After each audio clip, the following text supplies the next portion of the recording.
ます。ポイントとしてはこうやって下の方におすすめです。こうやって真ん中にじゃーん、出来上がりです。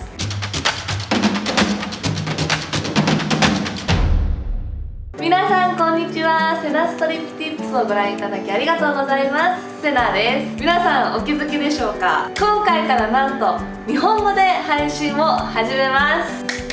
突然どうしてって思うかもしれませんが、日本語にしてくださいっていう要望や声が多かったので、むしろなんで英語で動画やってるのかよくわからないみたいな声もあったりして、なのでちょっと今回から日本語でセナストリップティップスをお届けしていきたいと思います。私も全然まだ日本語でカメラの前で喋ることに全くまだ慣れてないんですけれども、少しずつ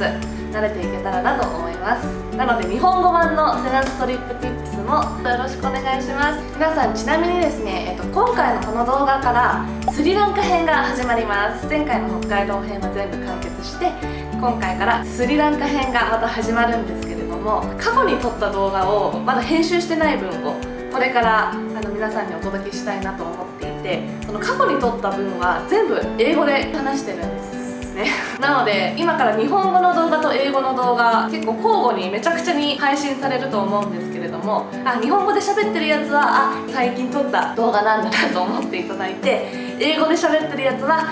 過去に撮ったものなんだなって思っていただければと思います。はい、なので今回は、早速スリランカ編を始めていきたいと思います。今まさにもう私たちスリランカにおります。今隔離生活を送っております。14日間の隔離生活があるんですけれども、今その6日目です。で、日本を飛び立つ前に日本のお家でパッキング動画1回撮影したんですけど、なんと全部ピンボケしてました。なので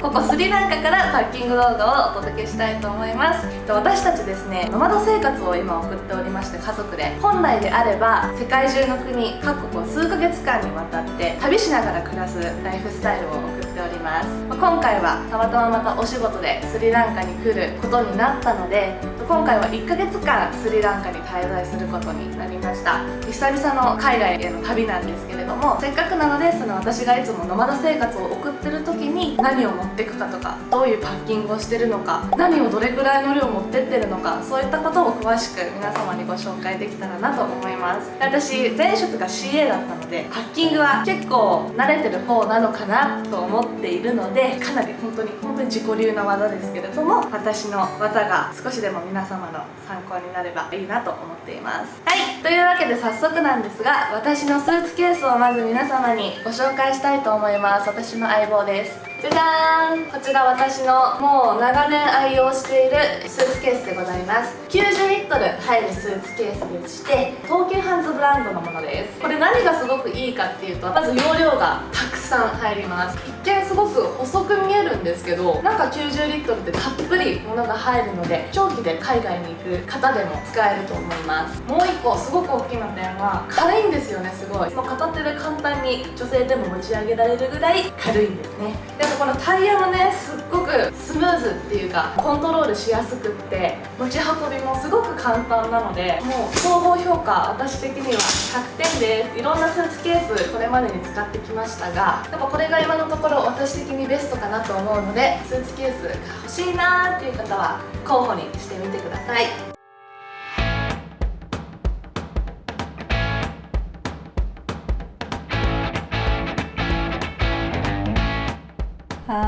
全部物をかき集めてきたものの、ちょっとこれやばいですね。今からちょっと整理整頓してご紹介していきたいと思います。よし、やろう。オーバーできました。じゃーん、こんな感じです。袋まみれ。はい、左側こんな感じです。はい、こちらも袋まみれ。疲れたよー。はい、あんな感じで日本ではぜいぜいハーハー言いながらパッキングを全部していたわけですけれども、その後の肝心の中身紹介が全部ピンボケしていたので、ここからはまたスリランカからお届けします。で、さっき日本でパッキングした通りのもの、全く同じ通りにパッキングしたものを今ここに用意しているので、今から少しずつ紹介していきたいと思います。じゃあ始めます。まずお洋服からいきたいと思います。お洋服は基本的に1ヶ月海外に行こうが2ヶ月行こうがいつも7日分1週間分のお洋服を持っていくようにしています。ちなみに私のスーツケースなんですけど、自分の分と息子のリクの分だけをこのスーツケース1個に全部パッキングします。じゃじゃじゃじゃーん。こんな感じでお洋服はこういう大きめのサイズのプラスチックのショッピング袋にお洋服はいつも入れてパッキングしています。で、中どうなっているかと言いますと、畳んだお洋服をこんな感じで下の方にぎゅうぎゅう詰めに敷き詰めてパッキングします。袋の汚さはあまり気にしないでいただきたいんですけど、再利用ずっとしてます。この袋なんて働いてる時もずっと使ってたんで、もう何年だろう、数えたくない。いやでもこの中洗いたての綺麗な服しか入れてないので、ちょっとシワシワで取っ手とかも破れちゃってるんですけど綺麗なはず。まだ愛用してます。この大きい袋にはワンピースとかズボンとか T シャツとかこの外側に着るお洋服を全部7日分詰めています。で、ポイントとしてお洋服は全部畳んだ後下に敷き詰めるんですけど、この袋の半分ぐらいまでお洋服を入れて、上半分はこういう風に折りたたんでコンパクトにしちゃいます。私流圧縮です。私圧縮袋とか全然使い方がわからない。下手くそで圧縮袋をうまく利用できなくてですね、その公式でいつもだからやっちゃうんですけど、ちなみに詰め方に関して話が飛び飛びで申し訳ないんですけど、どう私がスーツケースに物を詰めているかと言いますと、重いものは全部下のタイヤのある方、スーツケースの底側に全部入れます。で、軽いもの上に詰めていくようにしています。重心が上にかかっちゃうと引いてる時とか押してる時とかパタって倒れちゃったりして不便なので、重心はできるだけ下にかけるように物を詰めています。おー、うそー、リクが登場です。はーいはい、では皆さんここからは一緒にお届けしていきたいと思います。いいですか？はい、続きいきます。いいよはい、この袋は私の下着系が全部入っていきます。で、これも半分に折っていきます。で、これも一緒、パジャマが入ってます。手の通り私かなり大雑把で雑な女なのでびっくりするところも多いかと思います。温かい目で見守ってください。でもこれは水着、海外のホテルからパクってきたランドリーバッグです。余談なんですけど、私水着コレクターなんですよね。可愛い水着見つけるとすぐに買っちゃうっていう。私のお洋服がこれだけですね。結構そのお洋服とか洗面用具とかなんかカテゴリーに分けて袋詰めするのが好きで、この下着は下着の袋、水着は水着、パジャマはパジャマ、外のワンピースとか T シャツ系、そういうのはまた別の袋っていう、その方が後で整理整頓もしやすいし、どこに何があるかってパッて分かるので、こっち側にはリクさんのお洋服を詰めてます。リクのお洋服も、私同様7日分用意してます。で、リクのは、サイズがちっちゃいので2袋ですね。こんな感じ下着、水着、パジャマ系とズボン、T シャツで分けて詰めてます。ざっとお洋服はこんな感じです。じゃあ次です。洗面用具かな。洗面用具袋2袋用意してます。1個がこちらのポーチ、もう1つこれ結構皆さん見て惹かれちゃうかもしれないんですけど、こちらこれです。やばい。洗面用具結構こだわりっていうか、その自己流の裏技が何個かあるので紹介したいと思います。洗面用具ちょっと結構細々したものを紹介することになるのでちょっと近寄ってみました。はい、じゃあ皆さんこちらのポーチからまずご紹介したいと思います。こちらもかなり使いやすくて愛用しております。本当はこうなってるのかな、取っ手がこうやってついてるんですけど、チャックここに開き口があるのでこっち向きに私は使ってます。で、これ雑誌の付録です。もうこのサイズ感が洗面用具入れるのにぴったりで、このサイズかなりいいですよ、トラベルに。で、この中身なんですけど、こんな感じ。何が何なのかよくわからないと思うので1個ずつ紹介したいと思います。まず櫛、目薬、コンタクトケース、コンタクト液、この 360ml の消毒液もぴったり入るんです。で、歯磨き粉です。爪切り、兄貴はヘアゴム系ちらのヘアバンドで全部こうやってまとめてます。フェイスパックも入ってます。歯ブラシはいつも乾かして拭いた後、こういう風にジップロックに入れてくるくるくるくるくるっとちっちゃくしてこのポーチの中に入れています。ちなみにジップロックは IKEA のものを普段愛用してます。なぜかと言いますと IKEA のものってすごく頑丈ですし、あといろんなサイズがあるんですよね。とっても便利です。あとね、1パック1箱買うと数もたくさん入ってるので何度も買いに行かなくて済むというジップロック結構消耗品なので、これもまたはい IKEA のジップロック出てきましたね。小さめのサイズのジップロックで、この中には洗顔ネットを入れてます。やっぱこういうあんまりポーチの中で汚れてほしくないもの、気になるものとかはこういうジップロックにこう入れて収納してます。クレンジングジェルと洗顔です。マークス&ウェブの商品です。これはクレンジングジェル、オイル系のものだと結構漏れたりする心配があって、その点これはジェルタイプの洗顔なのでとってもいいです。でこれ 130g 分の大きさなんですけど、このポーチにすっぽりとこうやって入るので完璧なんですよね、サイズ的にも。それと同じサイズの 120g 分のフェイスウォッシングフォーム、マークス&ウェブのものです。旅先にも持っていきやすいチューブタイプのものなのでおすすめです。同じブランドの化粧水も入ってます。 110ml モイスチャーハーバルウォーターですね。こういうキャップがついてて漏れる心配がございません。トラベルにぴったりです。こちらはモイスチャーフェイスクリーム、こちらもマークス&ウェブです。これ私が旅先に持ってく化粧品でかなり重要視するポイントが、持ち運び中に漏れるか漏れないか、漏れやすいか漏れやすくないかで、こういうチューブタイプのものだったりとか、こう上がこうやってくるくる締まるものだったりすると漏れにくいと思うので、こういう化粧品を選んでます。ちなみにこれトラベルだけじゃなくて普段使いもすごく私の肌に合うので使ってます。はい、こちらじゃじゃーん、他のブランドのジップロックを使っておりますが、さっき私漏れるのが怖いって言ったんですけど、旅先に持っていくのどうしてもこの3つどうしても海外にも持っていきたい化粧品なので、漏れ防止のためにジップロックに入れて持ち運んでます。でこれさらにどうしても漏れるのが心配なので漏れ防止のための工夫をしています。なのでそれをちょっとご紹介したいなと思います。オイル商品って蓋はついてるんですけど、こういうところにちょっとずつオイルがついちゃって蓋がすごく開きやすくなっちゃう。でこうやって勝手にこう緩んできちゃうことがあるので、オイル漏れちゃうとかなりの大惨事ですよね。中身ももったいないってなっちゃうので、漏れ防止の裏技をご紹介します。あるものを使ってオイルが漏れるのを防止するんですけど、何だと思いますか？それがですね、じゃじゃん、こちらです。サランラップです。これどうするかと言いますと、まずこういう風にちっちゃめのボトルを巻けるサイズ分ぐらいちっちゃく切りまして、この中心ですね、真ん中にハサミとかペンとかでもいいんですけど、こうやってちょっと全然見えないんですけど、今ここの真ん中にちっちゃな穴を開けました。でどうするかというと、ちょっとこれ私穴開ける理由は、しまいたいオイルがこのスポイトがついてるタイプのものなので真ん中に穴開けたんですけど、スポイトがついてないちょっとキャップのものは真ん中に穴開ける必要はないですね。真ん中の穴にこのスポイトちゃんをこうピュッと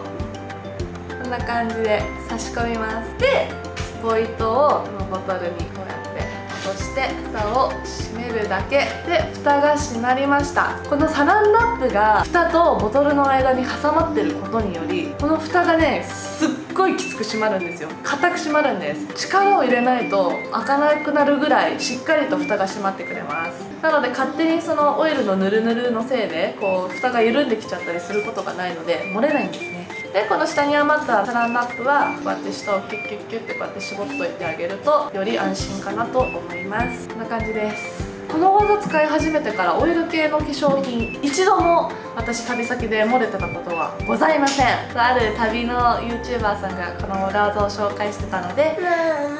ママ見てあげようか。ママ見ててあげようか。大丈夫よ。ママ今おしゃべりしてるからリクタンはシーしててください。はい、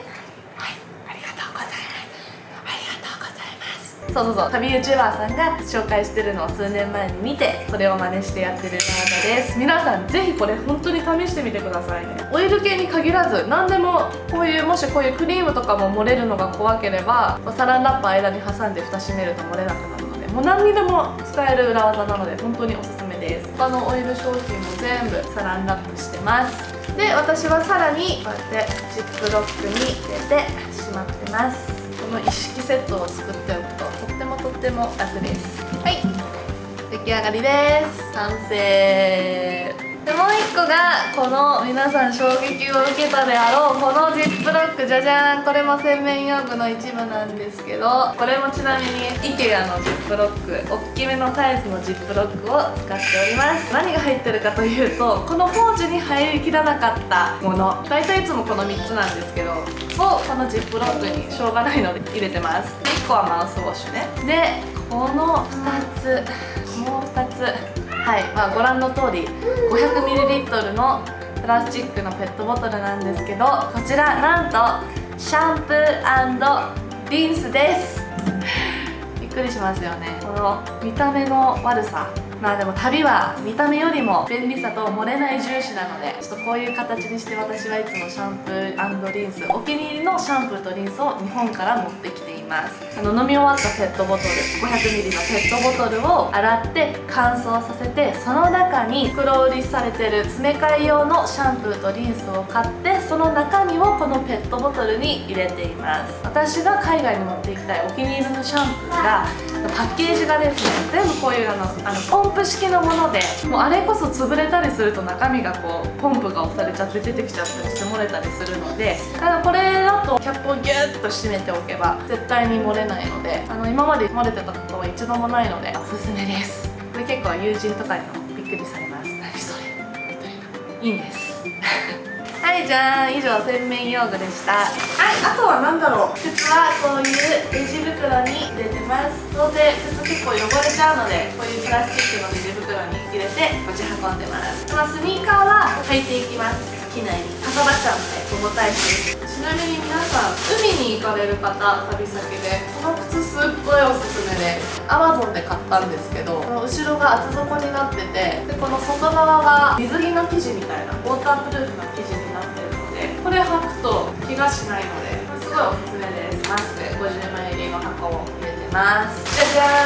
ーん、これはなんとお薬が入ってます。これめったに使うことないんですけど、万が一に備えて日本の薬局に売ってる市販のお薬を入れてます。でこれ中身日本で撮影したので、それご覧ください。はい、こんな感じですね。これだけのお薬が黒い袋の中に全部入ってます。熱さまシートはね、海外だと高いんで売ってる国も多いんですけど、高いから日本からいっぱい持ってきます。はい、という感じです。中身あれ全部この中に入ってます。現地のお薬とか、表記が現地の言葉だと読めなくて分かんなかったり、すぐに病院に行けない時とかのために一応いつも毎回スーツケースに入れてるものです。で、子供用のね、虫除けスプレー、スリランカ蚊がとってもいいので。ちなみにここに書いてある表記わかります？イカリジン。日本の薬局とかで普通に売ってる虫除けスプレー、海外で効かないみたいで、このイカリジンっていう成分が入ってる虫除けスプレーは海外の蚊にも効果が出るという4分がリサーチしてきたので、このイカリジンが入ってる子供用の虫除けスプレーを2本今回は持ってきました。であとはピンクポンチ、あとは帽子ですね。これじゃじゃーん、アクセサリー入れです。こういうちっちゃめのポーチにアクセサリーを全部まとめて入れて持ち運んでます。これもかなり愛用してます。このサイズ感がいいんですよね。ちっちゃくてあまりかさばらないし軽いので。あとこれもいつも旅先には持っていきますね。洗濯ネットでーす。大きめのサイズの四角いネットを何枚か持っていきます。私たちこの長期滞在するとき、大体いつも Airbnb で泊まることが多いので、そのお家についてる洗濯機に自分たちで洗濯をするので、こういう洗濯ネットはかなり私的に必需品です。なので旅先には必ず持ってきます。ちなみに隔離生活中は今ずっとスリランカでホテルに滞在しているので、この間1回ランドリーサービス出したんですけど、結構高くって3日分ぐらいしか出さなかったのに3000円ぐらいかかったのかな。現地のコインランドリー利用したりすることもあるので、ネットはかなり便利です。あとはこのメガネケースとか細々したもの、日焼け止めなくなったら現地調達します。これも制汗剤とか厚いクリーニングので、じゃーん、この大きな重たいレジ袋なんですけど、これは詰め替えに必要なものが全部入ってます。ほんとこだわりのあるものだけ2本目を買って持ってきてます。こっちのクッキーに関してはいつもですね、コンタクトの予備と予備のプラスチックの袋。これ何かと便利です。エコバッグみたいな小さめのこういうバッグ、ビーチに行く時とかちょっと買い物に行く時とか、これ1枚持っとけば海外でもかなり便利で使えるので入れています。以上が私のスーツケースの中身でございました。ちなみに現地で調達できるものは現地でできるだけ調達します。ボディーソープとかは特にこだわりがないので、現地でも普通にダブとか、そう日本でもおなじみのブランドとか普通にスーパーに売ってるので、ボディーソープとか、あと日焼け止め、子供用のおむつとかそういったものは現地調達しようと思ってます。はい、じゃあちょっと長くなっちゃいましたが以上です。いかがでしたでしょうか。結構衝撃受ける部分も多かったのかなと思います。この人やばいみたいな、こんなバッキングしてんのっていうか雑みたいなの声もあるかと思うんですけど、どこかに少しでも皆様がこの先旅する時に、バッキングする時に参考になるなって思うことがあればとっても嬉しいです。日本語版セナストリップティップスに関する感想やコメントお待ちしてますので、コメントをお寄せください。あと他にも皆さんがパッキングする際に使っているパッキングの技みたいなのがあれば、ぜひぜひ皆さんコメント欄にどしどしメッセージ書いてください。はい、じゃあ今回もセナストリップティップスをご覧いただきありがとうございます。この動画が参考になったよという方はぜひいいねを押してください。これからはスリランカの旅が始まります。これからも一緒に旅を続けてくださる方はぜひチャンネル登録をよろしくお願いします。ではまた次の動画でお会いしましょう。バイバイ。バイバイ。スリランカに行ってまいります。ガラガラですね。空いてます。現地で3回 PCR 検査を受けます。CA さんです。結構お肉が大きくて、まさにもう問診票みたいな。事前にビザは取得しておかないと入国は